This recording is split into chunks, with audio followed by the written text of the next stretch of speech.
What's up, guys? It's your girl, Lady Pelvic, and I am psychic. I know, it's hard to believe, but allow me to enter your mind and prove it to you. Hello? Can you hear me? Do not be alarmed. I'm just entering your mind. Yes, the cosmos. It tells me that you're here for my breath of... No. Suiko... The earth. It speaks to me. It's like this moment was bound to happen. Ah, I see now. You're here for my review of Earthbound, or in Japan known as Mother 2. Originally released on the SNES in America, June 5th, 1995. I, of course, played it on my 3DS. Ever since Undertale, Earthbound has been on my radar, because Undertale was heavily inspired by Earthbound. I love Undertale, so I should love Earthbound. Without further ado, let me feed this review directly into your mind. Your adventure begins with Ness, a seemingly ordinary kid, until it's showed through the gameplay that he has psychic powers. But anyways, in the dead of night, Ness hears a crash and goes to check it out. As usual, the cops get in the way of things and prevent him from seeing what the big deal is, until his bestest friend, I use that term loosely, Pokey bangs on the door and asks you to help find his brother, Picky. We just started this review and you can already get this game's childish sense of humor. So now the cops are distracted by the local ruffians so you can get a closer look at the meteor that had landed. And that's when you meet your faithful and long-lasting companion, Buzzbuzz, the not bee. Buzzbuzz explains he's from the future and warns Ness of an evil known as Gygus, the cosmic conqueror. Ness learns that he is the chosen one and must unite his power with Earth's. He's given the task to visit 8 unique places and make them his own, a sanctuary, if you will, and is given a soundstone. Finally, he'll be aided by a girl and 2 boys in a quest to save the world. And that's the gist of it. And while this story was pretty straightforward, the adventure was incredibly fun, goofy, and trippy even. These wild kids get high, invade cults, and for some reason are able to buy bombs. This world is so zany that you don't realize the main cast has little personality or chemistry. The dialogue is hilarious, and as the player, you actually want to walk around and talk to everyone in the room rather than it being a chore. You don't know if you're gonna get a laugh or a clue to your next stop.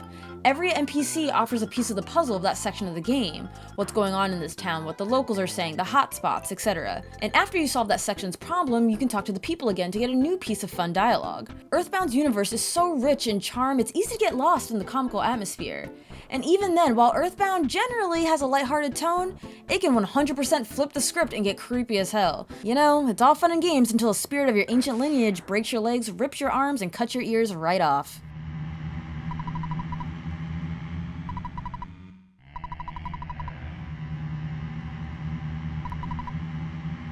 You go from town to town, kind of figuring out what their problem is and how to help them, as helping them helps you. It's a puzzle in its own right. How do you get X from Y to Z? Or maybe it's as simple as remembering you have a pack of chewing gum and a monkey with you, because obviously that means the monkey can blow a bubble, float up to the top of a cliff, and drop the rope. Duh. Even some boss battles, if you pay attention to the NPC dialogue, could offer useful tips. I can list so many silly or clever puzzles, but we'd be here all day. But if you aren't too bright, Earthbound offers help at the hint shop. For a small fee, you get a hint as to what to do next. But these hints are more for where to go rather than minor puzzles in a dungeon. And frankly, I didn't need to use these hints much, as Earthbound does an excellent job of leading the player to their next objective. That is, unless you don't explore the world.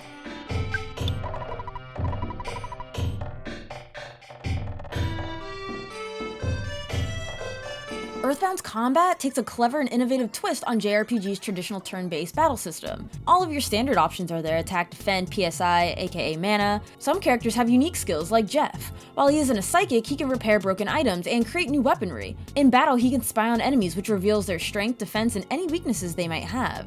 He might even find a gift. Plus, he utilizes unique machinery that can stun enemies, raise everyone's defense, or suck HP from an enemy. Like, how dope is that?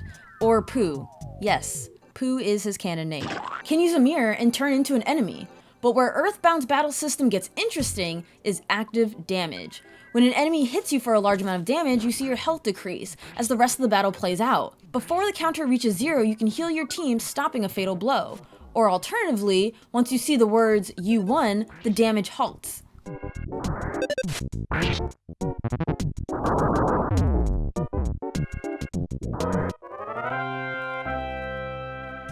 This is an incredibly genius way of carefully planning out your next moves, predicting your enemy's moves, and creating a sense of urgency. I couldn't tell you how often I panicked when I saw the counter drop. It made me scramble through the menus, fumbling through my healing spells hoping I'd cast on time. Never mind having to choose the rest of my party's actions. If you don't heal in time, you essentially wasted that character's turn, and wasted precious psychic points, or PP for short. It just sounds weird saying that, and I can read your mind, so I know you're thinking the same thing. Speaking on scrambling for spells, essentially it didn't help when one section was titled Life, which is strictly raising HP, and Healing was curing different ailments. I'm used to seeing the word healing being associated with raising HP.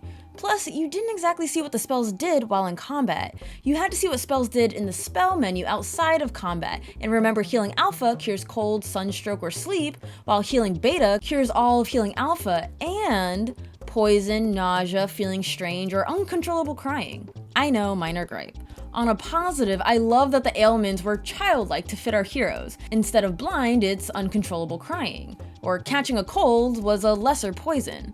So what happens if a character dies? Their counter reaches 0? Swinging back to a thing I disliked is the Suikoden Castle effect, where everything in town is spread out and you have to walk all over the place.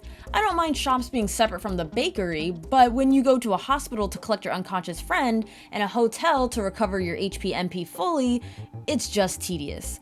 Makes sense on paper, but going through the tedious motions of going to 2 separate locations just to get your party alive and well is annoying. I guess the only solution to this is don't die until you get the revive spell. Speaking on shops, another quality of life update that would have been nice was knowing what you're buying. You cannot see what the item does until you purchase it. You don't know how much a roll heals you compared to a burger until you buy it and check it out yourself. And on the topic of items, prepare to struggle with your limited inventory slots, even if you can put some into storage, as even that runs out of space. One thing I absolutely love about Earthbound is that enemies run away if you're significantly higher than them, drastically cutting down on pointless fights. Or more importantly, if you do decide to engage a weaker enemy, sometimes the game allows you to automatically win. Easy XP might even land an item. Not once did I have to grind, as Earthbound is extremely generous with its XP.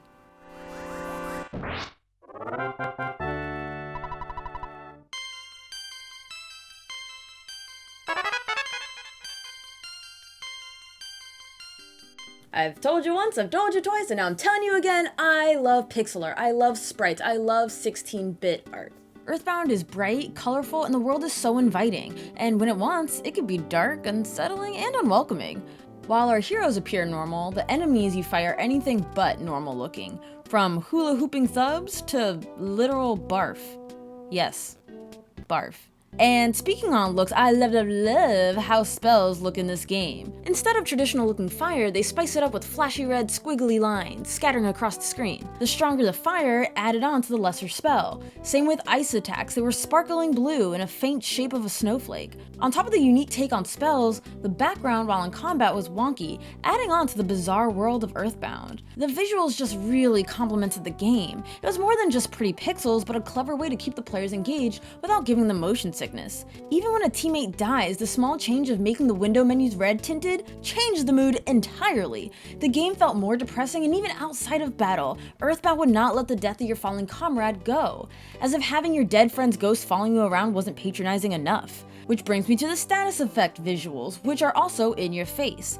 Being diamondized has you walking around with a little diamond-headed statue, or while being possessed, you have this annoying ghost constantly following you with no way to shake it off. Earthbound is just so visually outstanding. The presentation of new areas, characters, spells, even simply the background during battle is something you don't think about when battling are all captivating and really pull this gem of a game together.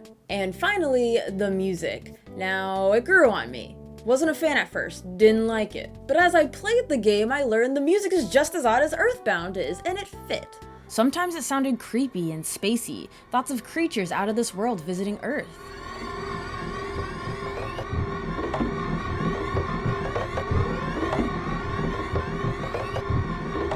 This sounds flipping horrifying, but this is such an important track because you hear different variations of it. It comes up time and time again. On the other hand, Earthbound can sound pleasant. I mean, you're a 13-year-old kid who goes around beating up crows with baseball bats. Life is pretty sweet for this budding psychopath. Fun fact, there are a lot of samples from popular Western music. There's too many to go through, so I'm just gonna talk about my favorite, which is the Beatles' Sgt. Pepper's Lonely Heart Club. Take a listen.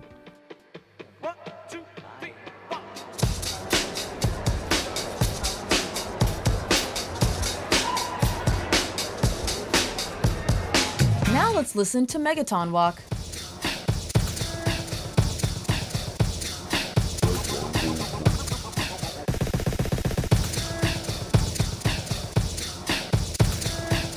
It is truly amazing what Earthbound was able to accomplish being on the SNES. If you want to see all the samples, I left a video in the description. Now, I gotta admit, I was thrown off by what battle music was playing while you fought crows and stray dogs. It didn't seem aggressive or put me in a violent mood at all. But after a while, you realize it's based on what you're fighting. If you fight a weak enemy, you hear...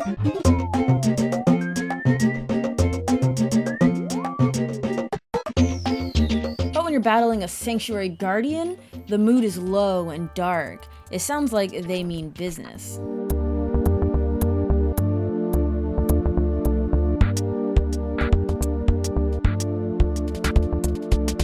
Oh gosh, I could talk someone's ear off about Earthbound's battle themes. While Sanctuary Guardian is one of the greats, I gotta say I am a huge fan of Battle Against a Machine, which plays every time you fight against, you guessed it, a street sign. Nah, I'm just playing, it's a machine. But you could totally score up to a street sign if you wanted.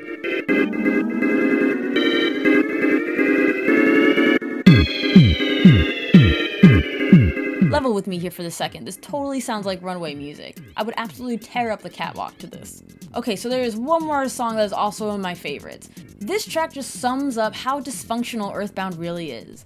It's tame, kinda goofy, then just wild, then soothing, and back to tame. This is called Pokey's House.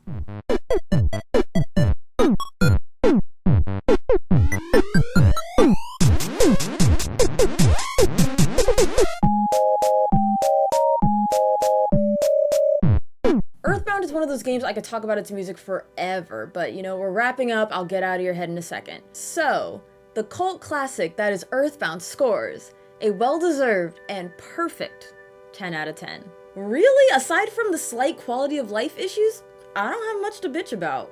It was a hilariously fun and terrifying and selfless journey about 4 budding psychic psychopaths. Well, technically 3. Plus, Earthbound was so innovative with its gameplay and visuals, like, there's just not anything to hate.